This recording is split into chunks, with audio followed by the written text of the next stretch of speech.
This is scientifically wasting time. I'm not even testing anything. So let it be written. So let it be done. This is Tabletop Terrors. This is gonna be fun. Yeah, I've gotten to the point where I want to throw it to you so that you can just do it, rather than it being like you can see, like I'm holding in a yawn. You're like, and I'm like, just go ahead. Don't go. Well, because I feel like if I don't, then I'm just waiting to cut you off. Yeah. While you have something really important to say. I don't. It's never important.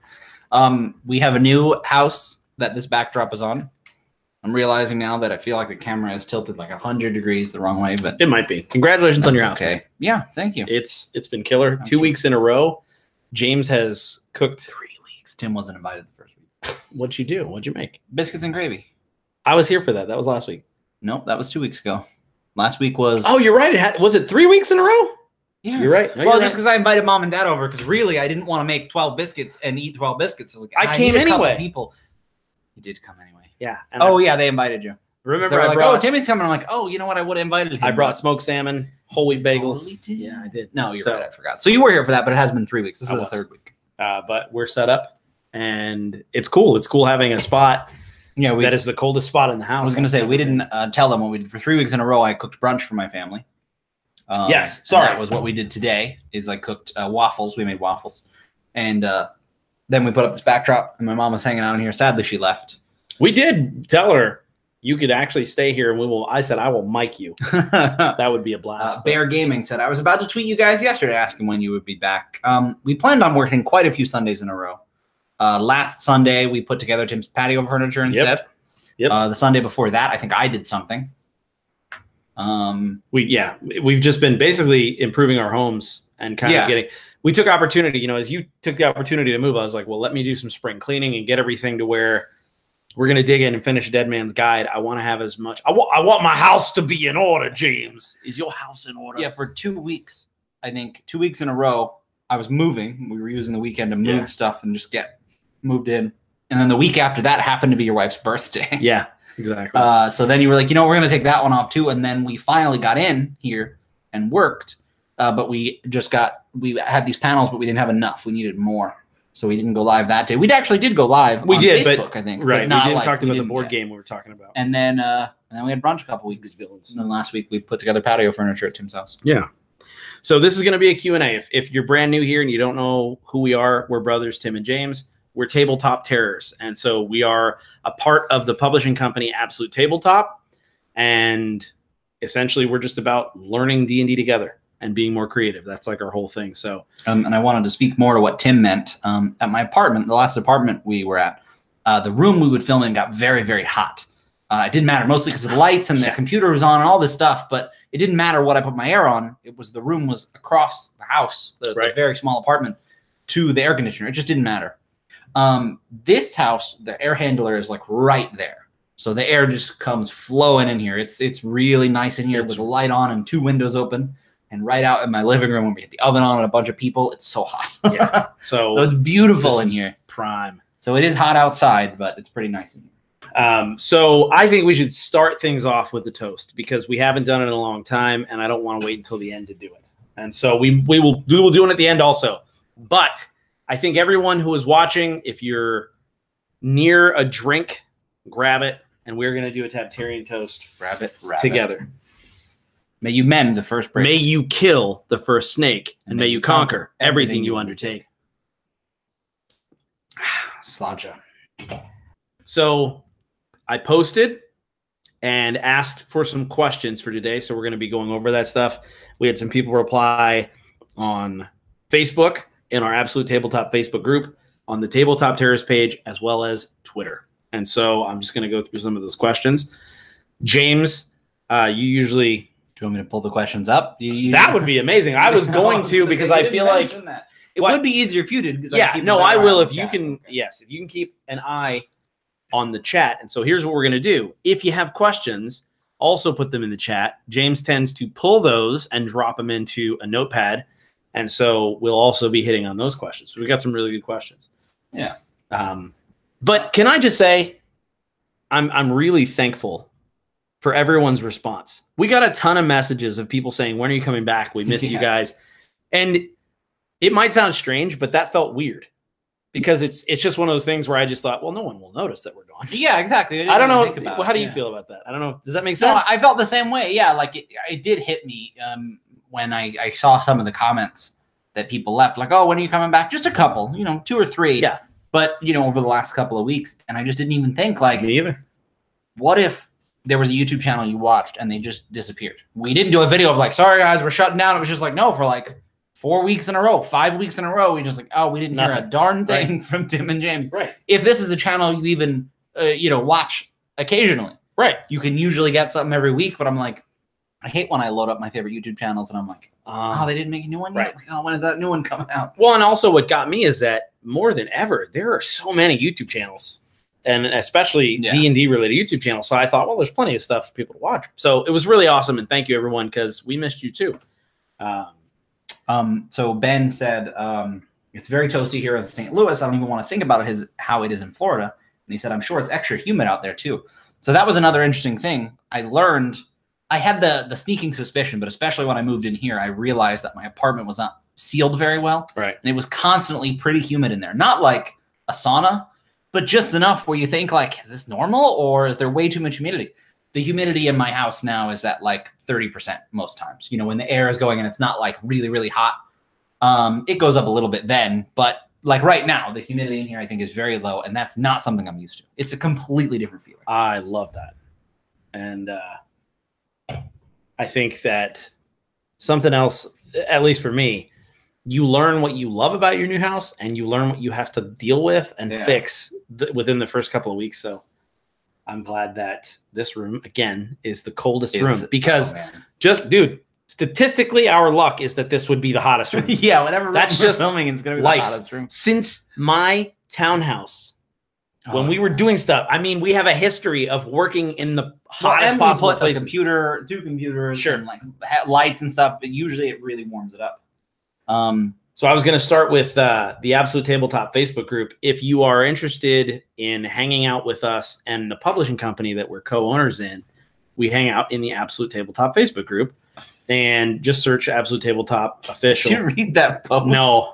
Read that post. That one's it wiped away. I just saw it said yo ho ho and a bottle of rum.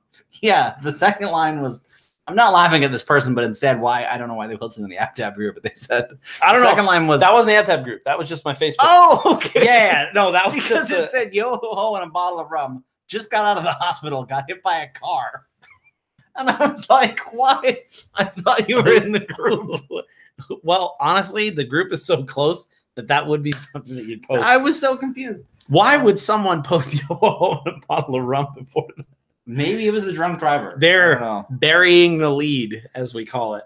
So, yeah, a bunch of people were saying they missed us. Micah said it, and Patrick agreed with Micah. Yeah, we definitely did miss you guys. And Quad Gaming. Can I just say that Zachary Naragon in the Absolute Tabletop Facebook group, it's a meme and it's got 2 jars. On the left, it says swear jar. And it's got probably like a third of it filled with quarters. On the right, it says making D&D characters you'll never play jar. And it's full to the top. You know what? I think you could add a third jar that would be the size of one of those sweet tea, like country sweet tea pitchers. Fill it with all of the quarters and put sessions that I'll never run jar. Yeah. Okay, so that definitely wasn't the AbTab group. As it was? Somebody pointed out. Patrick said that wasn't the AbTab group, and I went and checked, and it absolutely was. What? Okay, so first of all, Dylan, I hope you're okay.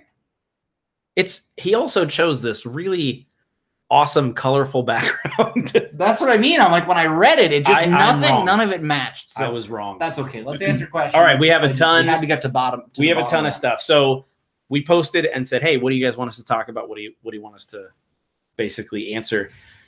Tyler Napler says, everything Dragon Grin. So how do you cover that as a first question without it taking up the hour? I think what we do is we let everyone know that we are planning. This is not any consolation right now. Oh, sure. But we'll be doing our Kickstarter live stream Q&A that's going to be getting on the schedule here pretty soon. So very good point. Basically, we've talked a lot about Dragon Grin, and everybody does want everything Dragon Grin, but which is awesome. That's a really good feeling. Yes, like that's cool. Basically, yeah. If you guys have specific questions about Dragon Grin, maybe that's a little easier. But I agree that I'm like, that's a little too broad. We would just spend the whole time we're streaming. Talking about that. So in July, we are going to be having our annual convention at Con. And it was almost just like somebody pulled the wrong lever. Do you understand what I would implore people to make memes and GIFs? Like if you barfed all over the mic. Oh man, that would have been terrible. So good. Terrible today and hilarious. But in July, we're all going to be in the same place geographically. By us, I mean me and James, and then the other two people in our company, Absolute Tabletop.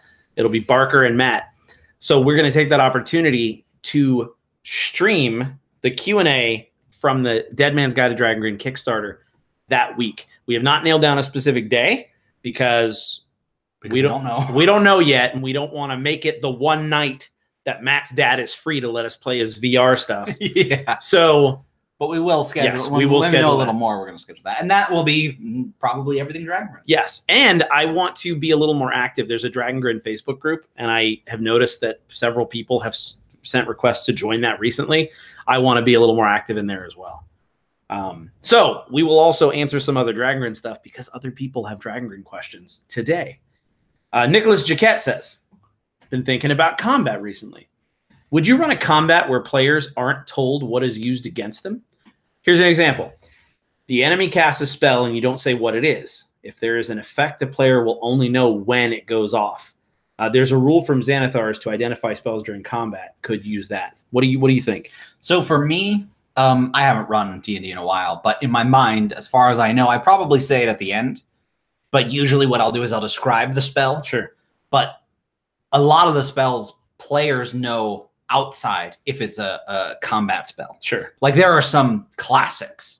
There's probably some, if I described Chromatic Orb to you and didn't say what it was, you wouldn't know. But you also, pretty magical. In the same respect, I'm not sure that anybody would be like, I wonder what spell that was. They'd be like, that did 12 damage. We got to kill that guy. Right. I like the idea. I don't think it applies as much to combat unless they did something and you don't know. Maybe it's counter spell, and if you cast a spell, on them. So I'm like, I think it's a really cool idea. I think it's a really cool idea. In certain, cases, and I would absolutely have them roll to say, yeah, you have no idea what that person just cast. And I think as long as it wasn't very obvious. If vines come up from the ground, I'm like, it's entangled. Probably. Well, so one of the most important parts of storytelling is mystery. Yeah. And it's just asking a question. And so players not knowing what spell it is immediately does make it way more interesting. Exactly. Even if, again, it might be obvious, but yeah, that might be, how players are. That might be like a what's it called? A diversion in itself. Like, yeah, you're pretty sure he cast counterspell on himself. So yeah, I would highly recommend it because if you can describe what the spell's doing, there's just a lot of tension and mystery in it. So I think that that's a really good idea. One of the coolest character concepts that I've ever played, at least in my opinion, was in your Dragon Grin campaign. It was very cool. Where I didn't tell people what class I was. Yeah, that was interesting in itself. So in the same way, using that for the spells, it would be really cool because, like, even heat metal. I mean, obviously you can tell what's happening. But you may not be able to if it happened to someone else or whatever. You're like, oh, what did they do? It does add that mystery. Like, how cool would it be is if you say, like, well, yeah, they drop their sword and scream. You don't have to say it was because it was hot. Exactly. So, yeah, I think it's a really good idea. And even if you describe the spell and it seems like it, like, oh, and then it glows red, even if you don't say, you describe it and then say it, even just describing it, some people may know, some people might not know heat metal's a thing. Right. Makes it a little more like magic. But yeah, so I would definitely use that as a way to build mystery. And in classic tabletop terrorist fashion, that's like one question and it was like 10 minutes. No. Michael Barker, do some classic riffing. Flip through a book, improvise some cool carny ideas, and get this tired mind of mine rolling. I almost recommended a Splat Book Roulette live. Oh, yeah. I really was like, dude, we should do a Splat Book Roulette. We can do a board game roulette. That's it. That's all I got. We can do board game roulette. Okay, but I will give you some. Cold Shadows is in here. Oh, that's true. You got it? No. Okay. Well, I was going to say, I'll give you this. Here's some classic riffing. So I was thinking about a book that you talked about wanting to make a long time ago, that Monster Hunter book. Mm-hmm. And I was thinking about, essentially what people consider important about monsters. Oh, yeah. I saw that one. So what to you is something as a game master, when you're looking for a monster, where do you start? Are you looking for a stat block, like a challenge rating? Or are you looking for something that matches the environment? Like, I need a swamp monster. Usually what I do I just flip through the monster manual and go, that's cool. And then I'm like, oh, the challenge is a little high. I'll just back it off a little bit. Or, oh, no, that's perfect. Oh, that one's low. I'll just add 2. So you like to shop? I super just like to shop, especially because I haven't run that much. It's very cool to me to go, I've never run this monster. Let's do that. So I could just throw some skeletons, but I'm like, this is way. Now I'm going to do something. So when you're shopping, do you go monster name or art? I literally just looked at the book. So what is it, alphabetical? Yeah. But I mean, usually, like, most of the monsters I know. So it's a lot of the art. Like, that would be cool if they did. I try to think of a way they could attack the player. So you never use the Kokra because it's at the very beginning, and you always flip with your thumb, right? You go to the middle. Well, no, I do. You never use A and B monsters. I do start at the beginning. Do you? But I don't believe you. I think that one is. I usually go for. You're so full of it. I tend to go a little more for. Not humanoid player race. Yeah, basically. Monstrous. Like more monstrous. Just because, like, not for any reason, unless I need them to talk or something. Yeah, I'm like, I don't know. No, I got you. I realized as soon as I said that, I was like, I didn't realize they did that, but I tend to go like kind of monstrous, non-humanoid. Sure. So hopefully that was a little riffing. That wasn't really flipping through the book, Barks, but we should do a Splat Book Roulette soon, and we should do more live. Let's see here. This is a big one. So I'm going to save this one because it's Harry. Oh, yeah. Basically, this is another big Dragon Grin question. No, I'm not. Let's just do it. Harry says, how much has Dragon Grin evolved over the years? What are the main differences between your first ideas and what's going on in the book? So it wasn't called Dragon Grin. It was one continent, one region. Mm-hmm. The primordials were there, I think. I don't even remember. There were primordials. I have the doc, the oldest doc we have. See, I'm talking pre-docs when it only existed between us when we would just talk about it. It was really That's dark. True. It was basically only Grin. That was the only place. I remember it. Sure. You're right. Dive in. But it was only Grin. There was a evil leader, and at the time, the way he was able to, and this is like not even the first. I was gonna say this is a later. It wasn't even a world. It was just like, hey, what about this? What if evil won? And and at this time there was basically somebody, this person discovered, who later became the Dismembered Lord. That name hadn't existed then. This person, the main villain, discovered like the remains of an old god kind of creature. Yeah. And he was like harvesting it and using it for the special magic. Yeah, and that was basically the extent of it. Yeah, that was it. And so I would say that how much has it evolved? I would say that it's grown into something that makes sense together. So like for me, good ideas are not the problem. It's making the good ideas make sense together. Yeah. Because I feel like that's the challenging part. You're like, oh, cool. Well, what if there's this all-knowing creature who's evil and he can see everything and he's also evil and he can kill all the heroes? Well, that's awesome. But what then? Because then you can't have any heroes. Exactly. There's no conflict. Yeah, I think that the ideas have come together in a way that they make sense. It's not just a bunch of cool ideas. If you look back to Dragon Grin, like even a year ago, it's like, okay, but when you start really digging below the surface of these high concepts, it wouldn't work. Yeah, no. So I feel like that's what we've gotten to, is the place to where it's like, well, no, this is how, and this is why. Well, yeah, I would say at sort of that same level, we learned how to make a world. Sure. Whereas at first we were like, what if this, and this, and that was it. Yeah. And then it was like, oh, well, there needs to be something there when people go there. It can't just be, hey, guys, how about this concept? So I would say, how much has it changed? It's evolved into something that feels like it all makes sense together. You got to read for yourself what Lloyd said. What's going on, Jarl DM? We've been having a blast with Lloyd, working on him just a little bit with Iskloft, the Kickstarter side of things. And I think that's one of the books that I'm most excited about seeing, because there are so many changes that are just like this much, but they make a huge difference. Like in the magic system, we were learning about that. Instead of it being levels of spells, it's like novice, master. That's just a clever way to kind of handle this, you know, spell system and stuff like that. So, yes, but that, Harry, that's what I would say, is that the more time you spend in a world, the more you are able to answer big questions and make it make sense. Yeah. So it makes sense now, I think, at least to me.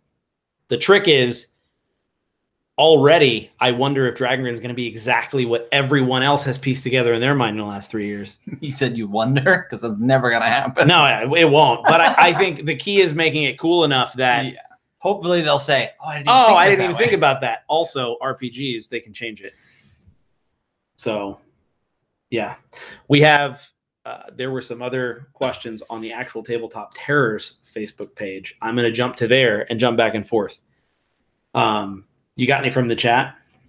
No. Answered all of them from the chat. We did?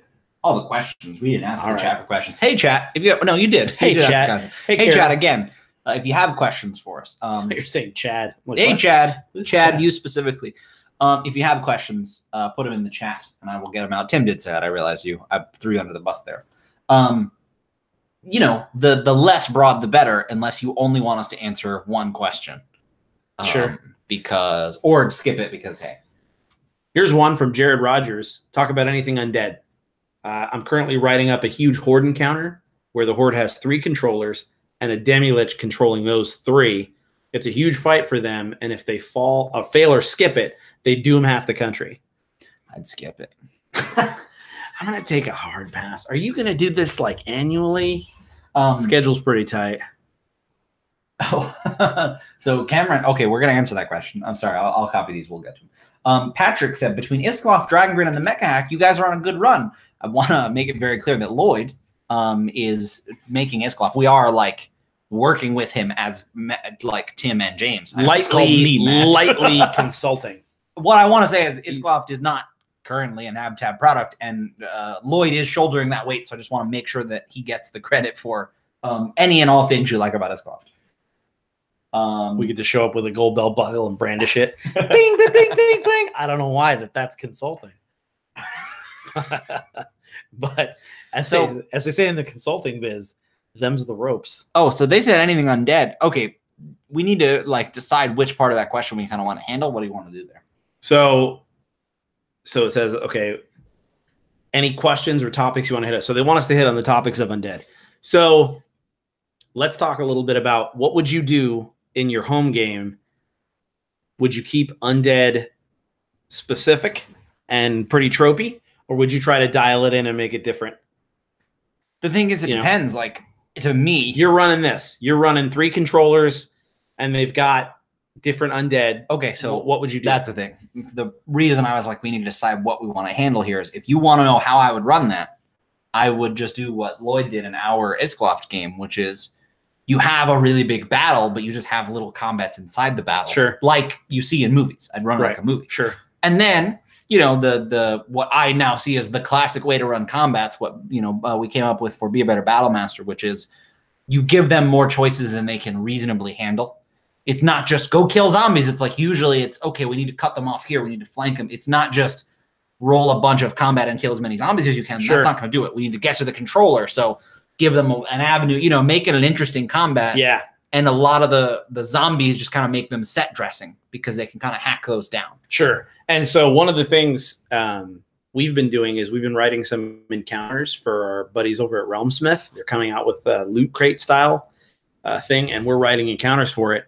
And one of the things we did is it's this wizard encounter where there are constructs versus undead. And what I would recommend is, in addition to what James is saying, where you're basically pretending you're running a large-scale combat by narrating the other battles around it, but you're really running a small combat. Yeah. In addition to doing that, combat itself is not really something that's goal-oriented. Meaning, if you just say, okay, now kill all the things, it becomes a slog pretty quickly. So to piggyback off of what you're saying, I would make it so that the controllers have behind them these huge crystalline objects that are filled with this green energy. And that essentially you can see that they're drawing the power to fuel the undead armies from these things. Yeah. Give the players specific things to break. Exactly. Don't make it objective. Yeah, exactly. Make it objective based. And again, you know, kind of even better that decision of which objectives. But yeah, you have to run it as more than, okay, kill as many zombies as you can until you, I don't know, die or somebody else. So here's what I would recommend. You're getting ready to run this. You would make it so that when they get to this controller, they have to sneak around or get around this controller, engage it in combat. They have to do an Arcana check on this huge thing. And then they can essentially do some sort of an other skill check or even like take away hit points. But you basically are trying to make it so that they're not just going clank, clank, clank, clank, clank. Throw in some skill checks, throw in a skill challenge to interact with this object. Maybe make it that the only way to shut it down is to give hit points to it. Stuff like that. But making it objective. And I would just run that. One controller, bunch of zombies, one green thing. Teach them so that then when the combat gets bigger, they're like, oh, there's 2 more of those objects. How will we fight them? Something like that. Hopefully that makes sense. So I'm not trying to step on your deep, but we got to get through more questions. Okay. I'm just saying we got to pick it up here. Okay. Or we just get through what we get through and answer them right. Well, but that's what I'm saying. That was more like you reiterated like twice. I'm just saying we need to try to be a little more succinct. That's all. You are stepping on my D. Oh, I know. That's why I'm saying. That's why I said that. I got out in front of that. All right. I got out in front of your D so that you couldn't come at me with that. I just want to have a good answer. I know. All right, fine. But I think you answered that pretty well because Jared Rogers in the chat, who is the one that left that comment, said, yeah, how I want to run that. I said, I like that. Thank you, guys. Lloyd says, get it together, Tim. Are you even in the game? All right. Enoch Newkirk says, Madness in D&D. It's awesome. You know. Done.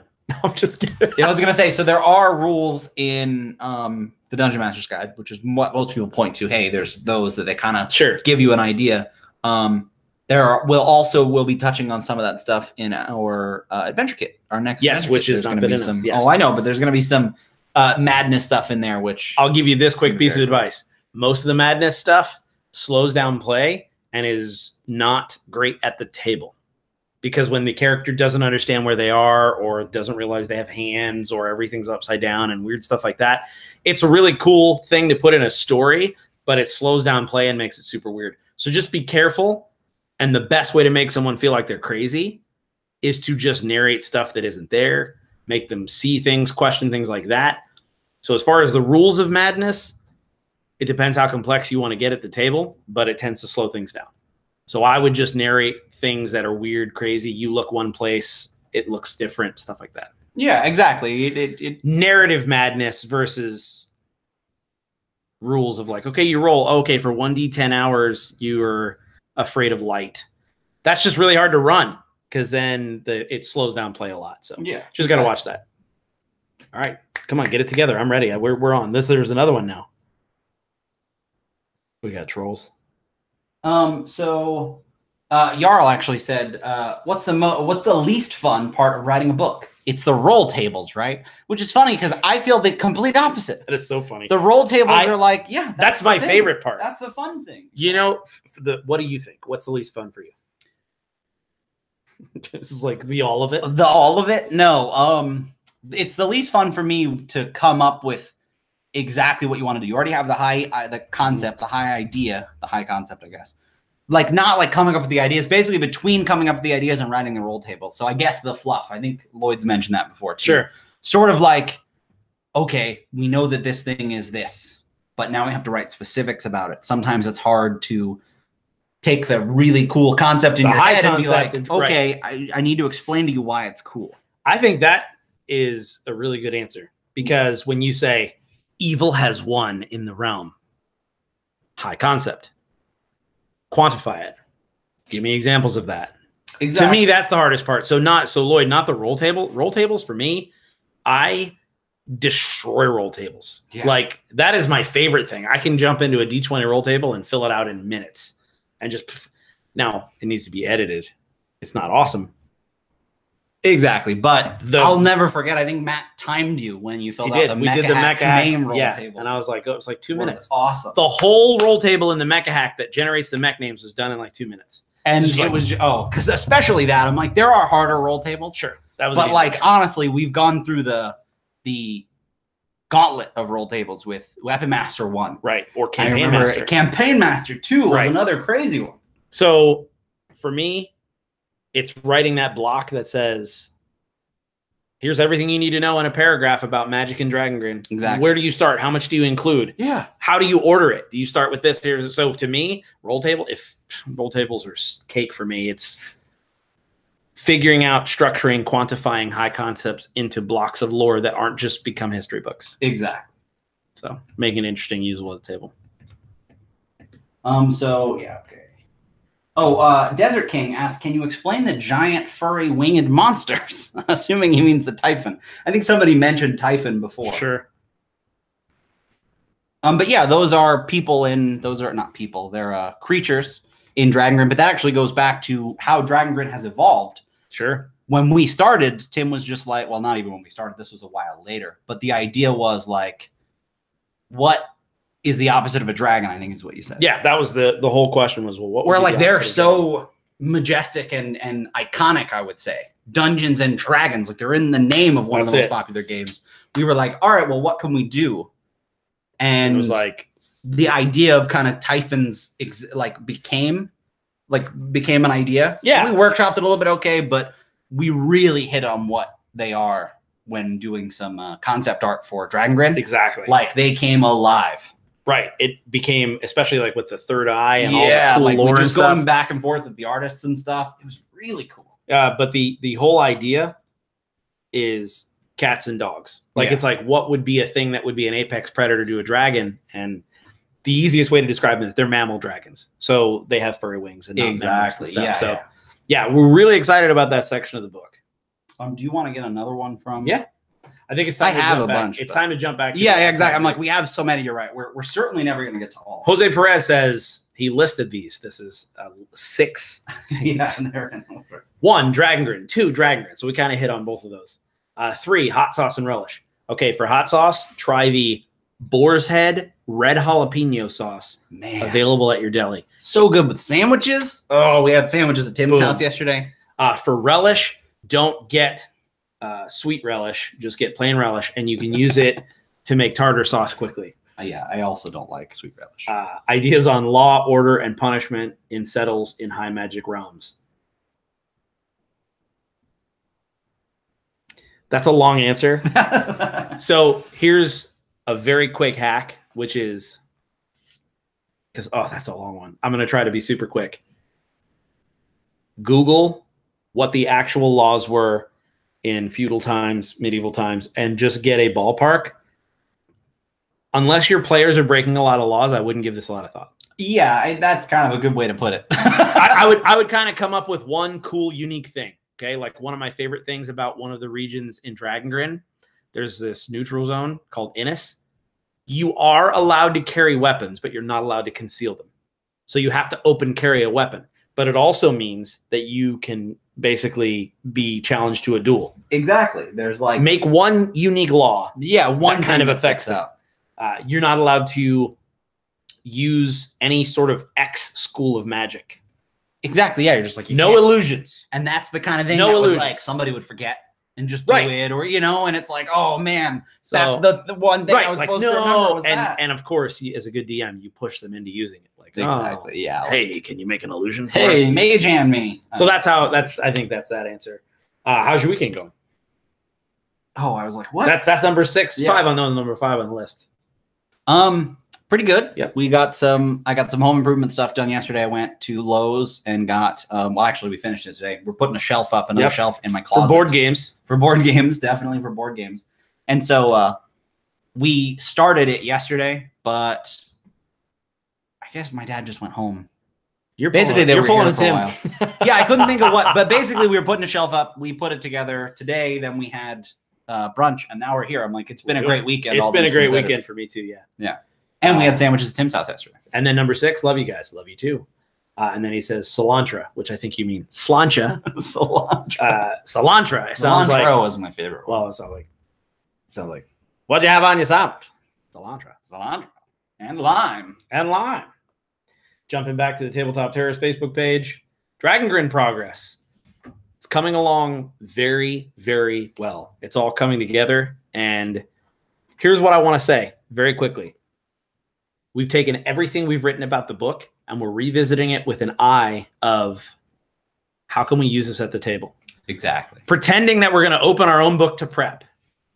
That's how we're going back through every bit of the book, and it has helped a lot. It's made the book something that I'm like, man, I can't wait till this is finished so I can use it. Exactly. That's one of the most fun. That's like such a good feeling. I just kicked the camera so hard, it's probably not straight. Oh, boy, we didn't even look. No, we didn't. Well, oh, yeah, it's not playing on mine, so the sound. Okay. Oh, did you kick it yet? I don't know. Let's go live. I don't know if we're live. We're not. Good one. Oh, yeah, it went back. It went, and there's, okay, good. Hey, so, I guess you fixed it. But I was going to say that to me is one of those intangible goals. It's an idea goal, meaning that sometimes those are better than, I wrote a really good paragraph. It's like, no, we came up with a really, really cool design concept. So that pays dividends. You got another one? Yeah. Courtney Lewis said, do you purposely take time off from working or any of your tabletop RPG stuff? Or is that topic your getaway from work/real life responsibilities? It's rare that we I would say take time off, I'm not going to do anything tabletop related for this amount of time, whatever. I would say more often it just happens like we talked about at the beginning. The idea is that we took a couple weeks off, but it was just circumstantial. The first week I was moving and I was like, oh, we'll work next week. Yeah. And the next week, well, I needed to move more. And then we put the backdrop up. And the week after that, your wife's Christmas, your wife's birthday.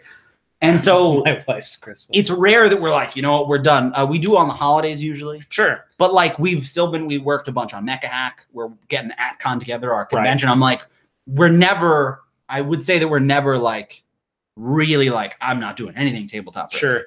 It is rare. We have a method that we use internally called ginger between sushi. Yeah. So what that means is that we have different projects that we'll jump to that don't have a deadline that are just fun. That's how a book like the Mecha Hack sprouts out of nowhere, because in between other projects, we like to work on passion projects.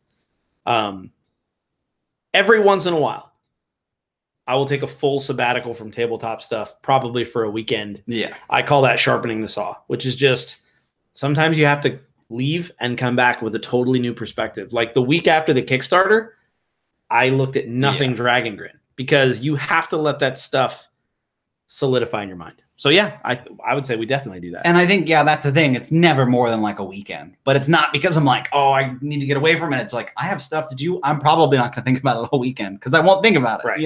Exactly. It just won't happen. So that is Dragon Progress. And that was what looks like Matuz Malarski. Sam DiMercurio says, when is the next channel relaunch? That's today, man. We got a new. No. You've ruined it. We weren't supposed to say there was one. No, I was gonna say it was gonna be all witty and everything. I was gonna say you can't relaunch something that's already in orbit. That's even better. Because I was gonna say anytime somebody brings up the relaunch, I just own it. I'm like, hey, we are doing another stream. We relaunched it, baby. Yeah. Every week we got to relaunch it. You can't relaunch something that's already in the stratosphere.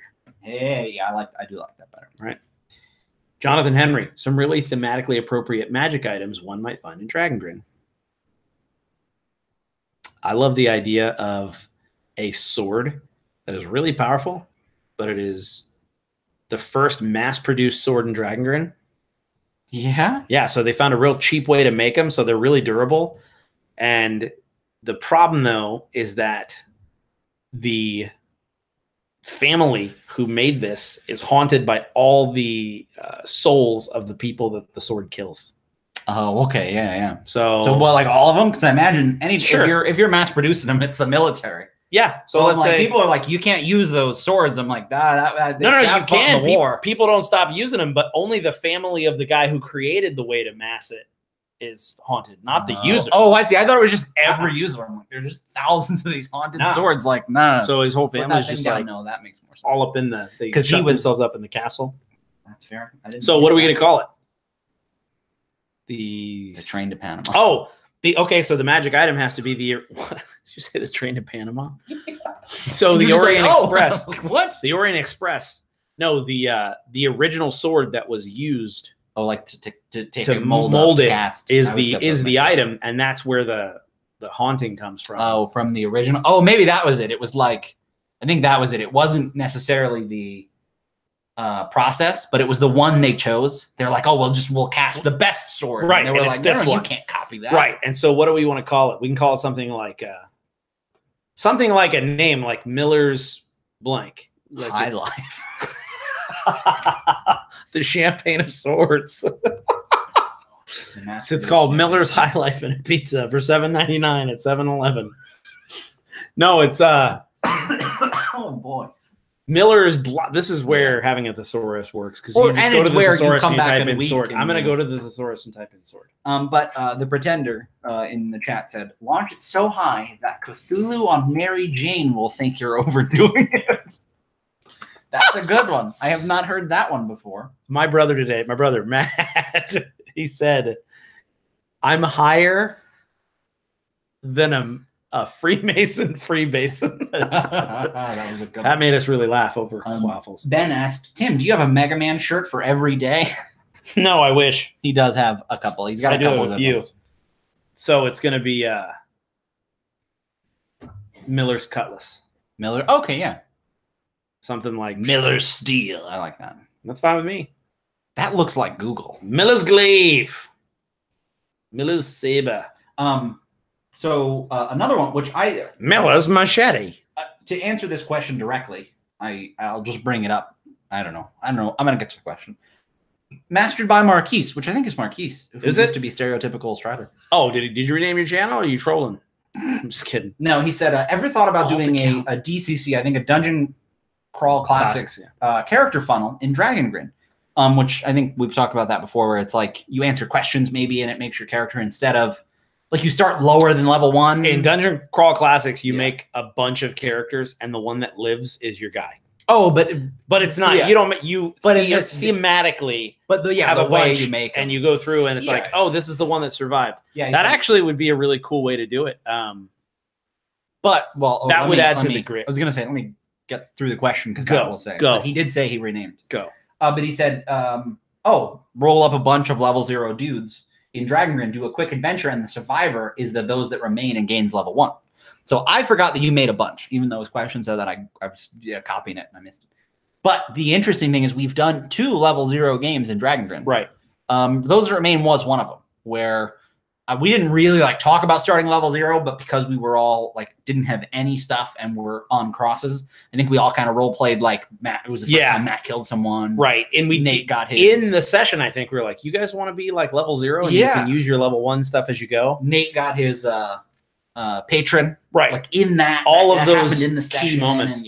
And, so I never considered making a bunch, because obviously if they're level 0, it's basically a name and a rough idea of the class or whatever. Yeah. I don't know how Dungeon Crawl Classics does it. And it depends what style you want to do. Because that is a really good idea. I love how gritty it makes it. And you're kind of like, I ended up with this person. I have to kind of be in love with the concept of a character to devote time to playing it. So that's my only nervous laugh, is that in my head, I would kind of know which one I want to end up with. And I think so. I would be like, all of them died and this guy made it, because I want to play Quintrek or Randall or Durgan. We kind of put much. Yeah. I think what would happen is, I imagine you would make the level 0s with a rough idea. Yeah. And then just roll to see which one. Yeah. Well, but then you play, and then the one that comes out is the one you make the character you want. It's not that you make Quintrek and he's one of them. No matter what, it's like, and I get what you're saying. Right, I see what you're saying. Where it's but you don't know if he's a fighter or you don't know if he's a rogue. You know what I mean? Like you I play like that. the quantum bones are that I want to have this character who, that makes sense. Like the fluff stays the same. But then he's gonna be Quintrek now. I don't know the rules of Dungeon Crawl Classics or if that's specifically against the concept. But you have to make a wish and kill a pig. Oh yeah, Ben, I'm headed to a con game. I'll catch the rest later. Thanks for hanging out, Ben. All right, man. Have fun at the con game. Sounds like he is going to be a grifter. Yep. And try to cheat people out of money. Ocean's CTRPG. So one from jumping back, we have Mike Lasham. evil campaigns and how they coincide with Dragon Grin for no particular reason. So Mike Lasham is going to be running an evil campaign in Dragon Grin. For me, I love the idea that evil is a very flexible concept in the world. Yeah. You do what you have to do to survive, and moral ambiguity based on situations is day to day. I find that more interesting. I find more interesting that someone who is evil is really someone who will do what it takes to survive in that world and protect whatever it is they care about. Family, fortune, whatever that is for them. Maybe their own lifestyle. I mean, even at the highest level, the Dismembered Lord is trying to protect his own life. Yeah, yeah. So what about you? Evil campaigns. Yeah, and another thing is the idea that not everyone is evil. This is going to get a little bit... okay, well, we'll just go for it. But the idea is there were actually some... Basically, I'm trying to tread lightly here.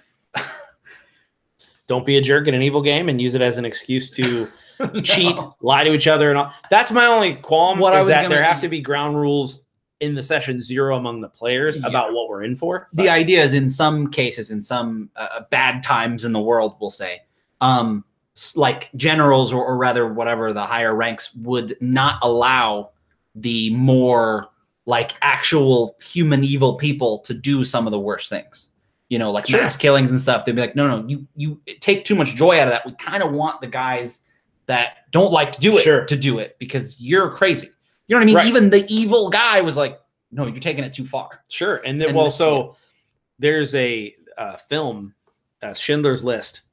And if you look at the main antagonist in that film, he is I don't remember what his station is, but he's in charge of the concentration camp. He's very much a guy, and Steven Spielberg, the director, has commented on this. He's a guy who's just doing his job. He's like, oh man, then we got to do this, and he takes no joy in it. And so I think that there's also some level of that in Dragon Grin where it's like, look, we all know exactly we get the score. There are those people that are like, not everybody is on the side they want to be on. Sure. But some people are like, well, I got to feed my family. I'm a soldier. Maybe sometimes I let people go, but they got to do what they got to do, especially in a fantasy world where, not to say that it should be any less, but I'm like, in most fantasy worlds, evil kind of gets a little more of a pass. You know what I mean? Sure. Like, people are evil sometimes. Right.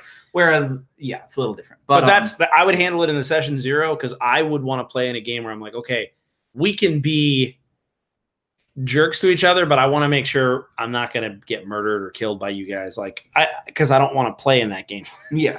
But Mike, I know Mike will handle it well. So exactly. And then Marquis said, amoral characters are one of the most enjoyable for me to run, and would love to play in a game of amoral characters. Now, I think the interesting part there is maybe that's a little more the way to go, but the idea that if your character is evil, you do things, depending on what kind of evil, whatever. The things you do are because you want to inflict pain on people. Sure. Whereas if you're amoral, or whether you don't know what things are wrong and right, you don't have a moral compass, or you don't care, you're in the middle where you're like, good or bad, it doesn't matter if this makes me money, say. Yeah. You know what I mean? I'm like, there are those levels of it as well, where it's evil doesn't mean showing up and killing every person you meet. Evil people, like you said, have lives. Sure. They like to take baths sometimes. Right. I think it's more interesting and complex. So, Mike, you know what I'd love to do? I don't know if you'll see this or what, but I'll message you. I'd love to do a stream where we talk about what you're thinking of doing in the campaign and kind of talk through how it fit into Dragon Grin. I think that'd be really cool. And this fishtails, dovetails, smoky salmon tails right into what we're talking about. Real quick, I just need to address something. Lloyd, every time you leave a comment, YouTube asks me if I want to allow it. Why? Because he swears sometimes. And it's very funny. We obviously don't mind swearing, but it's funny because if you read, Marquis said he was hoping Lloyd would pick him for his game. That was his response. I'm like, I had to let it go, but YouTube was like, do you want to let this go? This guy curses like a Viking. But Alexander Kostick says, stories from the trench. What's going through the Marrow's head on a daily basis? What do they eat? Where do they sleep? Okay, yeah, like you said. Are they allowed to have families? Are there families that shaded them secretly? Dragon Grin tails right into it.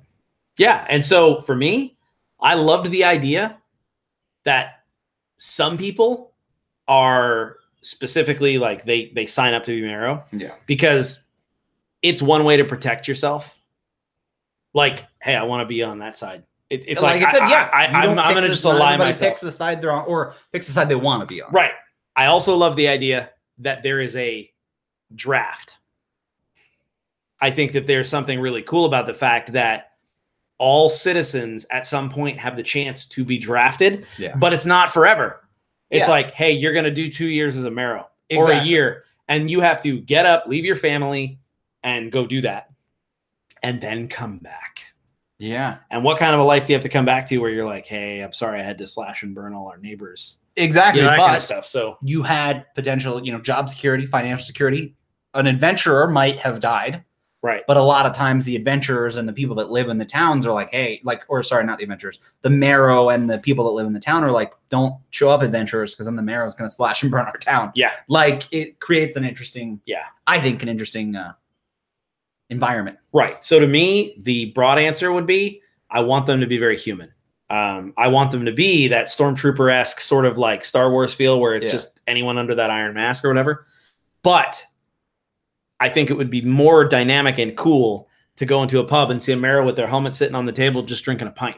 Yeah, and people will give him a wide berth, but he's just like, look, he just got all right. I love that concept more than move along, peasant, all the time. I think that there has to be some humanization for Dragon Grin to have any weight to it. Personally. So I knew that this was a thing, but I didn't know it for sure. First, I want to say, not this, but first I want to say what Marquise's response to Lloyd was. My salt is boundless, for it is the source of my vision. But Jarl says, in Rome, you had to do 16 years. I imagine he means in the military. But afterwards, you were given land, plus you'd have social status and respect. I knew that there were some cultures where either everybody did it, or like most people, anybody that was actually like, that's what you did. If you weren't like the son of somebody that had a trade that they were teaching you, you were in the military. That was it. But yeah, 16 years. I'm like, that makes sense. I love the idea that it's like, if you do a year, you won't get called again for another few years. If you do 2, you essentially get a free pass from some of the goings on. Yeah. Where you don't get land and you don't get all that stuff, but we're not going to make you a target. There is a social status. Yeah, there is a social status where it's like Marrow marked. Exactly. Where it's like, yeah, I'm Marrow marked. So it's a stigma that goes with it. Like, wow, you probably did some awful stuff. Yeah. So other people distance themselves from you, but you're also not going to get jacked up by other Marrow. Yeah, it's peace of mind. So I love that. You want to hop to? I have more on the tabletop terrors. I was gonna say, yeah, we have a couple more. Okay, we can actually finish out the Tabletop Terrors Facebook page. Okay. Where have y'all been? Missed the YouTube videos. I don't know why. I love that you did that voice. Because of the word y'all. Okay. Sorry. You get a pass. You're right. So Jonah, we actually covered a lot of that, and we're back, baby. Can I do another take? We're back, baby. CBS, baby. I don't know that one. It's ABC, baby. But we are back, and like you said, we covered horse racing, a couple times. Triple Crown. Okay. So the Pretender asked, and we actually have 2 from the Pretender. Oh yeah. If you choose between DMing intimate stakes and epic stakes, which do you choose? If you have to choose between playing intimate stakes and epic stakes, is it different, and why? Like, is your opinion different? Tell me. I usually go intimate stakes, mostly because I feel like it's easier, at least for me. It's harder to, if it's not like a long running campaign, to really give the weight of the epic stakes. You need to build up to it. Sure. You can't just start in the middle and go, okay, this is what's going on. This wizard has got this city by the throat. They're like, well, I don't know even who my guy is yet. I can't. So for me, intimate stakes for running, for playing, I think I'm fine with either. I don't know that I have a particular preference. But I'm like, I like epic games. They're cool. But again, I feel like you need that buy-in of some other sessions. I would go intimate all day because for me, and even look at the way, I think it surprised a lot of people, the Dragon Grin game that I chose to run. But it's like, we zoomed in really, really closely. To me, people are stories. Their lives and the choices that they make are the most interesting stories. So intimate stakes is why we care. If we don't care, you can never have an Avengers Infinity War if you don't scale it way back and have a personalized story of why those people have something to lose. You need all that context. Right. And so I would say intimate all day. If I have to run or play, I prefer intimate. Sorry, real quick. That's it. Yeah. East End. Wow, Tim saying y'all is the greatest thing I've heard today. Listen, y'all. Hey, y'all. Hey, y'all. I just learned what stakes were, and I'm pretty freaking excited. Marquise and Lloyd, I think, agreed that they don't like epic stakes in most stories. But then he kind of went on to say intimate stories to him are always more interesting. Sure. But they can spiral into more epic things, which I think makes sense. Yeah. Oh, yeah, no, Josh, okay. He's Josh asked, is this just chat? And I'm like, yeah, Josh, you're in the chat. The video wasn't working for him. Oh. So he thought we were just like, gotcha. It wasn't live. And we were just I see. I hope maybe we might be cutting in and out. I haven't been watching it. I'm assuming somebody would tell us if there was something wrong. I got another one from because that finished out the Tabletop Terrors page. The Facebook group would be. There were a bunch there. What time are you going live? We're done. Jeremy Lilly actually asked a really good question. How do you handle low energy or low investment at the table when you're just one of the players? So you show up to a game and you're like, wow, these guys aren't in for as much as I'm in for. Like you prepped all your stuff. You got an accent. You're wearing a hat. You go full bore. You're really in it. And then the other people are like, especially if you're playing an online game, listen, I know. I can see Reddit lighting up your eyes. They turn whiter because you're looking at the screen. You're like, yeah. So anyway, we can tell when you're not invested. Also, when I'm like, what do you do? And you go, what? It cut out. No, it didn't. It cut out. You know what cut out your attention span? What do you do if it's a low energy player? Have you ever had this happen? So I have that. Well, sort of. And you're a player. You're not a DM. Okay, so yeah. Or low investment. Like in my mind, if I'm a player, I'm happy because it's not my problem because I'm not the DM. Yeah, but doesn't it pull your game down? Doesn't it make it less fun for you? I don't think so. It does. What I do is I'll potentially try to throw it to them. But like if you try to throw it to a low energy player enough and they just don't like take the baton or whatever. Yeah. They just kind of, in this case, wand.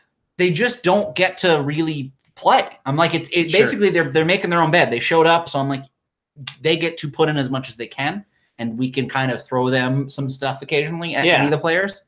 But sometimes it's just like, hey, if they're not going to play, I can't make them. Yeah. You know what I mean? And Matt Colville did a really good video where he said that there are some people who like to be there but don't like to take the spotlight on purpose. So I think specifically what he's talking about is low investment players. So not like there are people who don't like to talk, they don't like to role play, but they like to be a part of it. Meaning, they'll just go, I roll, but it's almost like shy. Yeah. Okay, yeah, because I'm talking like low energy, but I've never really encountered low investment. And I think tying it together to basically mean they are not keeping with the tone that everyone else is bringing. Yeah. Right?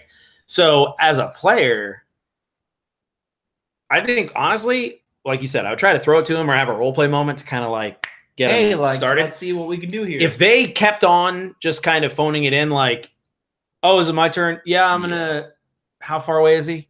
30 feet?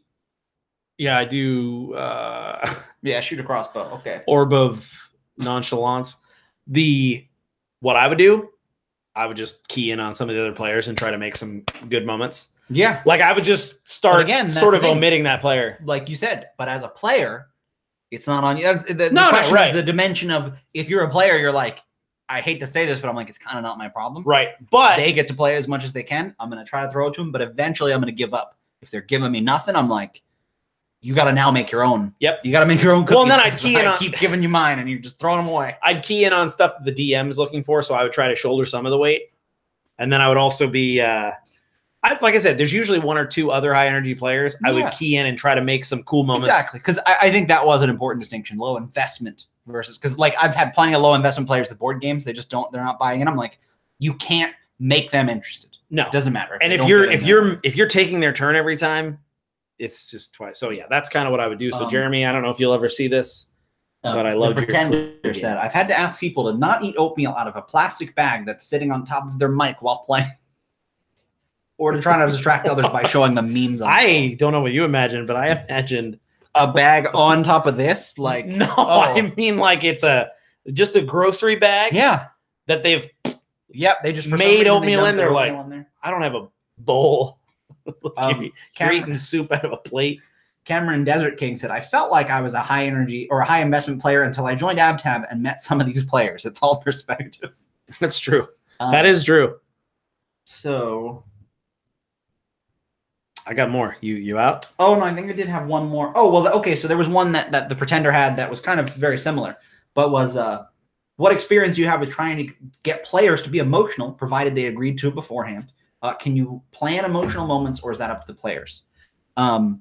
I think that it happens. It depends on the players. It's never been something I discussed with players. Sure. But it's the kind of thing where you go, it's fishing, and you're like, hey, here's a time where this could be, you know, a cool thing. Maybe you want to make the person, you know, the girl that ran away, your daughter. You kind of like throw that out there, like, hey guys, oh, maybe she was this, and you see if the players bite. Right. The idea is you just feel that out. I've never really talked in a session 0 of like, all right, guys, I want this to be really emotional. If that is a concern, like you said, agreeing to it beforehand is good. But unless your players are actors or really invested, like it's just got to happen. You know, like there's no way you can facilitate moments where people can be emotionally invested. You know, you have to make sure that there are those moments. You have to make sure that there are times when there's kind of not much going on and they can talk to each other or whatever needs to happen, you know.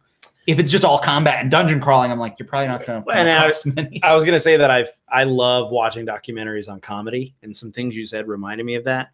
Comedians talk about how the crowd dictates whether or not they have a good night. Yeah. The jokes don't change. The energy in the room changes. And so they will do the exact same jokes to a different crowd. And they're like, yeah, it's just, they feel that they bomb. Yeah. I feel that it's very similar with D&D.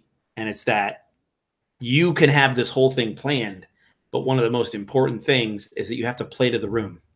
If everybody's in a giggly mood, my experience is that I roll with it and just have a giggly game, because that is going to be a better overall experience than trying to be like, guys, be serious. I'm promising you my experience.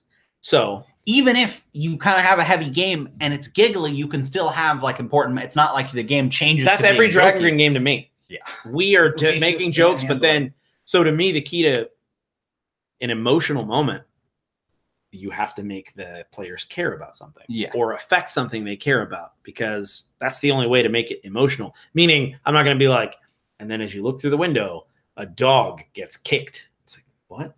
Yeah, but like that's sad, but. What? So there's no buy-in. No, but I'll tell you right now, blacksmith's assistant, young guy, just trying to make it, you know, and you show him getting picked on. You continue to show that, and it's like, oh man, then you see that maybe he has an abusive father or whatever. It's like, wow, I really care about this kid. Maybe you even care about him right now, and I just started talking about him.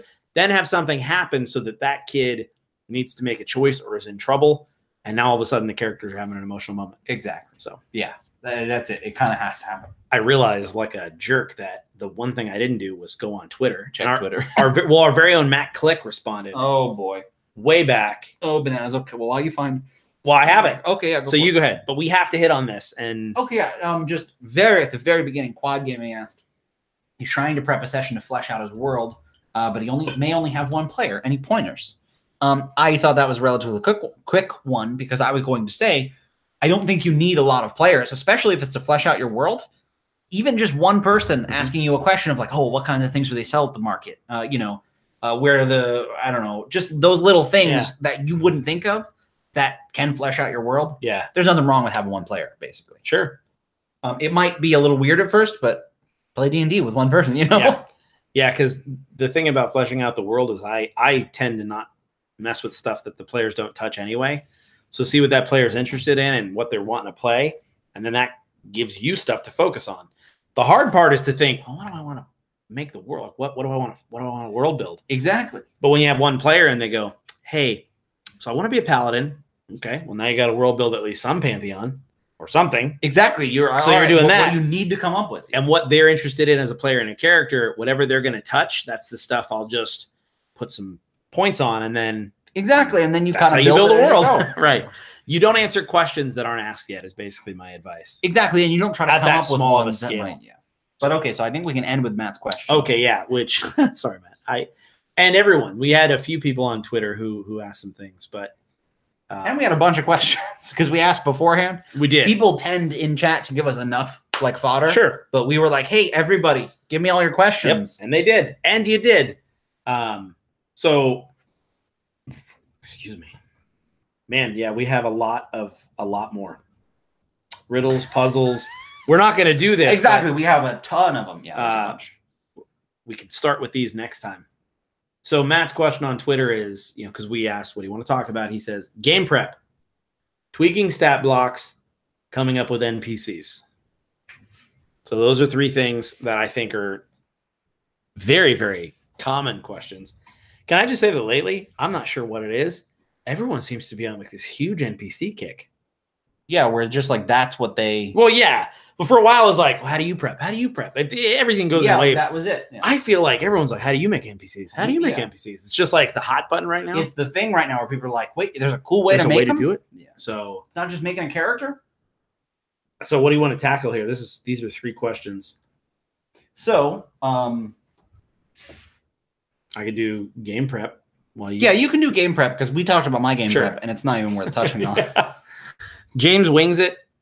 I pick a monster, I write a rough story around it, and then we run a session. I do a little more than that sometimes, but usually that's where it starts. And then, So here's how I prep. The first part of prep takes place in my head for a week or 2. Those cool ideas where you're like, oh, I see this cool thing in a board game. That would be a really neat location. Or there's this cool thing that happens in a TV show that I'm like, oh, that would be neat. So I'm taking this idea net and I kind of let it drag and I collect the bits. Then when I have to put them together, I focus on 2 things: buckets and then scene sequels. So the bucket means what's the cool thing? What's the idea? What's the elevator pitch of the scene I want to do? So it could be, they get crucified. That's a pretty big one. But trouble in the market. Yeah. Something I love hanging scenes on like cool hooks. It's like, okay, so you can look scenes for movies, whatever. But whatever bucket that is, take 1 NPC and then 1 obstacle or problem, and that's the end. I don't say like, well, and then when they do this, I'm just like, all right. Yeah, you're just like, that's it. We just put them all in a room. That's it. Here's 1 colorful NPC that stands out in that scene, and then here's 1 problem. Boop, that's 1 bucket.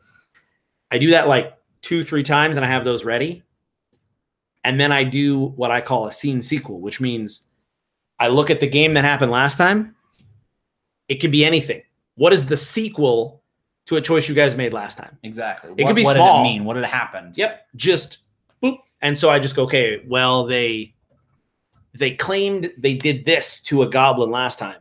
So how does that? Okay, cool. So I'm going to bring that in. It could be anything. So that's the scene sequel. Another good scene sequel is like something where if they stole something or if they went one way instead of the other. Anything that can have a consequence, especially if they remember it. If they trick the guard into letting them in. Later, that guard is fired or got reprimanded or sees them again. And you know what I mean? Like, okay, what were the consequences of some of their actions? Yes. That is really great. It makes the world feel so alive. Yeah. Well, because then it's the most, it makes it feel like a TV show to me too. Like, ooh, that guy. I'm going to tell you this one final thing when you do your scene sequel. Don't expect them to remember.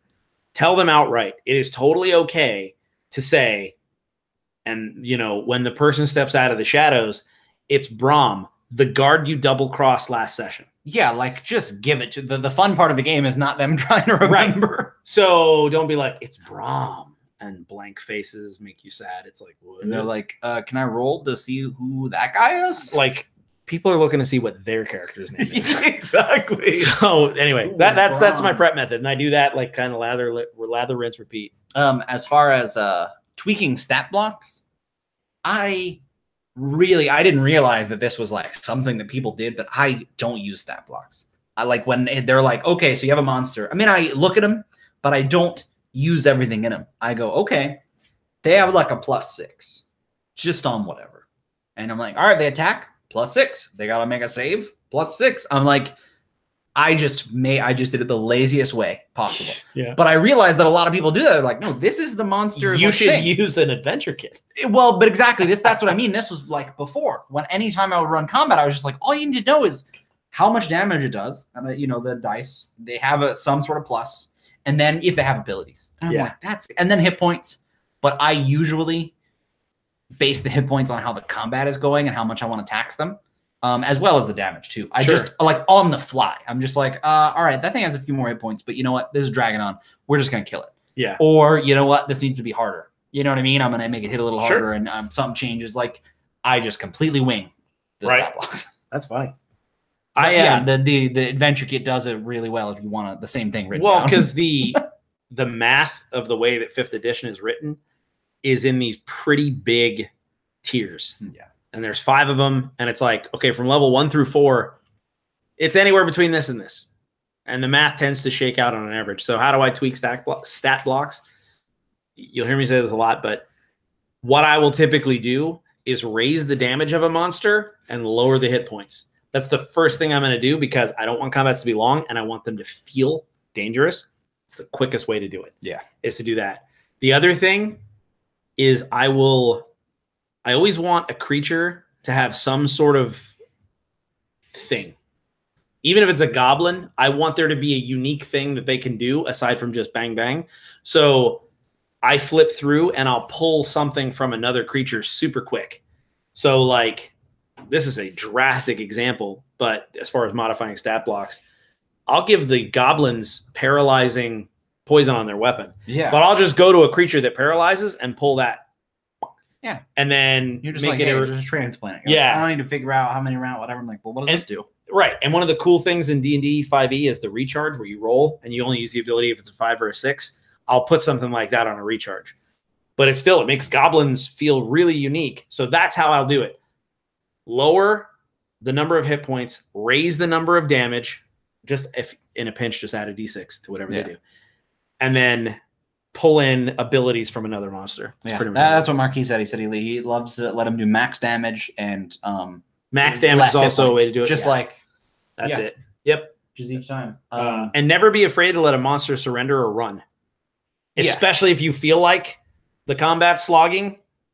And it makes sense and can come back later. Right. I'm like, because they might just chase it down. That might be the next thing they do. But it breaks it up. So it's not just like, all right, swing your sword again. Most players know when you're like, oh, look, all of a sudden he's hurt real bad and he dies. Oh, it feels like a cheat. But running away or whatever, it's always way better. So do we want to talk about coming up with NPCs? I have the quickest one that's the super cheat.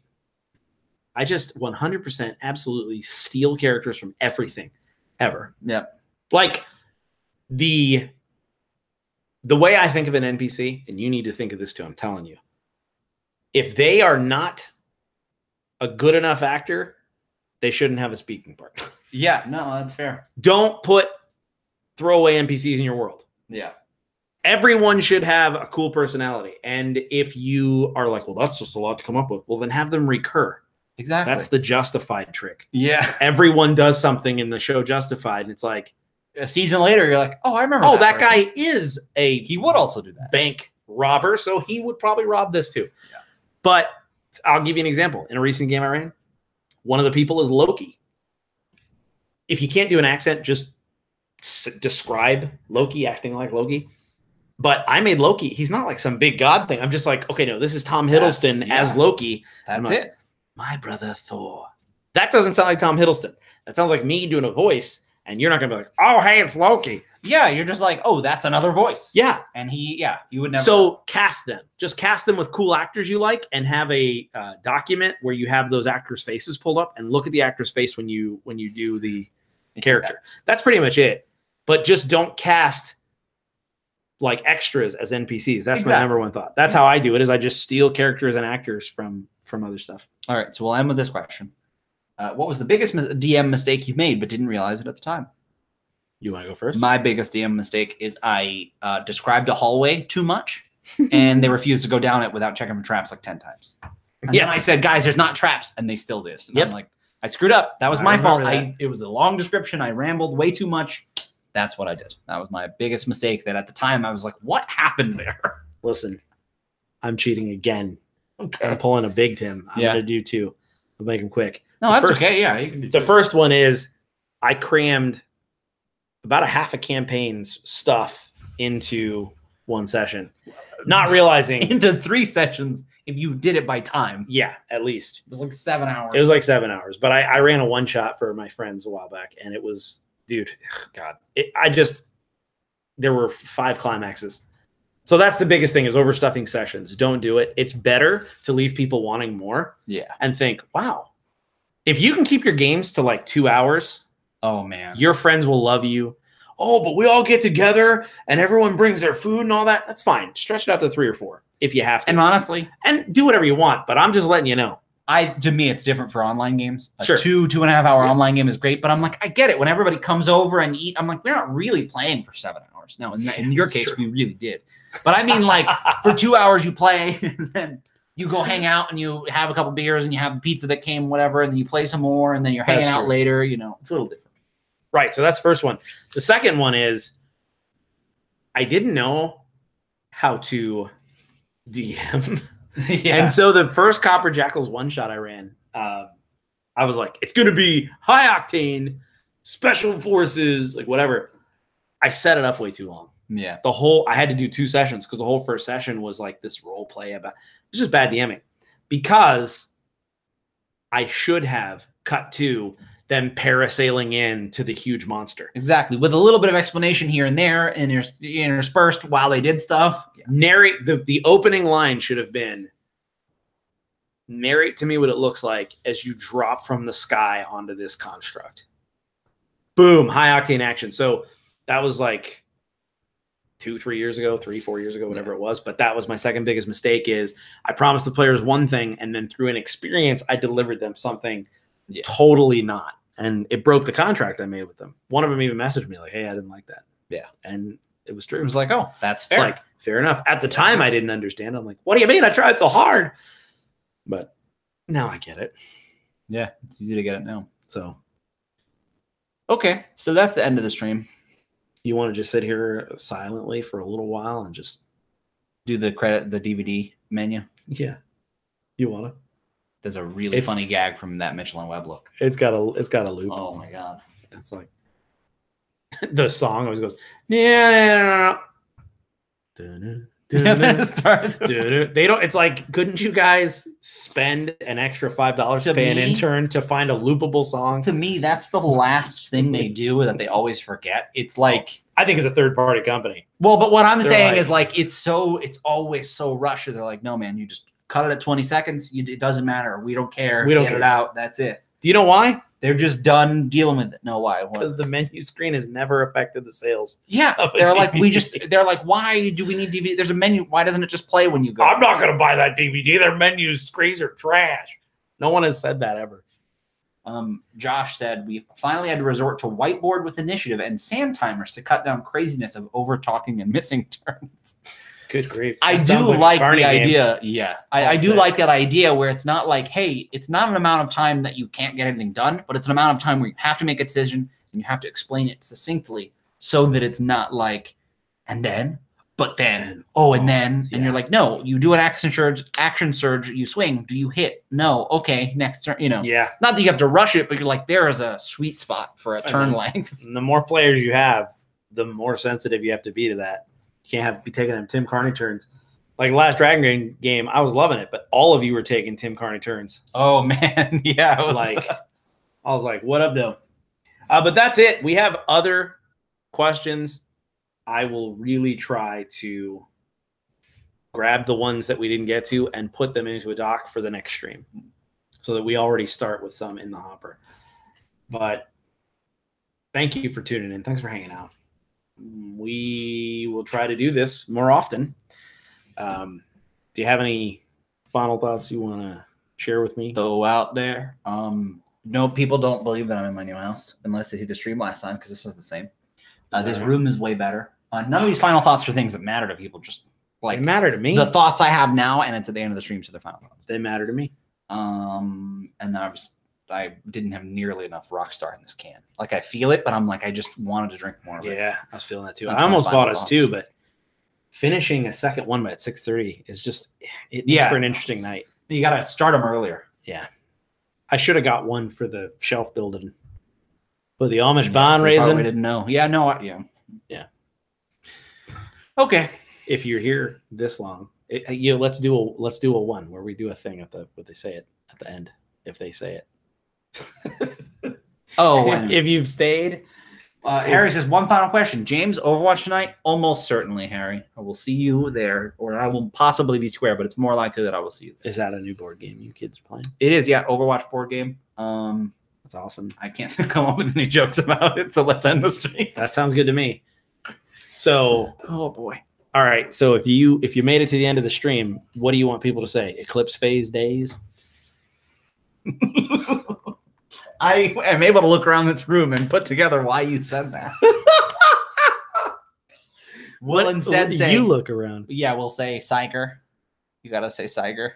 Siger? Siger, because it's a sideways tiger. That's what Dad said earlier. Is that what our father said? Yeah, he said, oh, it's one of them Sigers. Okay. And I looked at him like, is it a sideways tiger? And I was like, oh. There's an actual... There's a picture of a tiger on its side. Okay, so if you have watched until the end, I want you to comment on this. Or if you skip to the end for this part. Which is fine. Also, it's really so irrelevant other than that you spend your time hanging out with us. That's really it meant a lot that people actually did reach out. That, and say, hey, that's what I'm saying. It's not He's irrelevant. I shouldn't have said that. It's very relevant. It matters. So to all you listening on the podcast side of things where you're like, what are they doing here? We're not doing anything. You're probably late to work, standing outside your office like, are they going to finish with something big? I was going to say, I hope people don't. I just end the podcast when I get out of my car. I super hope they do now. They get back in on their lunch break. They're like, well, I didn't have to, but I'm going to go run to the grocery store so I can finish I still got like 7 or 8 minutes left of this tabletop dinner stream. Siger. Siger if you get to the end. But I guess we should do another toast. Yeah. Oh, man. I'm close. I'm really close. I forgot. May you mend the first break. May you kill the first snake. And may you conquer everything you undertake. Sasha. Cameron Desert King asked, is a Siger more or less deadly than a normal tiger? Less deadly because it's lying down. As soon as it stands up and becomes a regular tiger, it becomes just as deadly as a regular tiger. I was just going to say you can't get away from it unless you're on your side. It moves twice as fast as a regular tiger. So... there's a button. There's a button you have to push. Look at this guy. Cilantro Kendo. Oh, what are you doing? Will you hit stop, please? I'm leaving. Okay, see ya. Bye, everybody.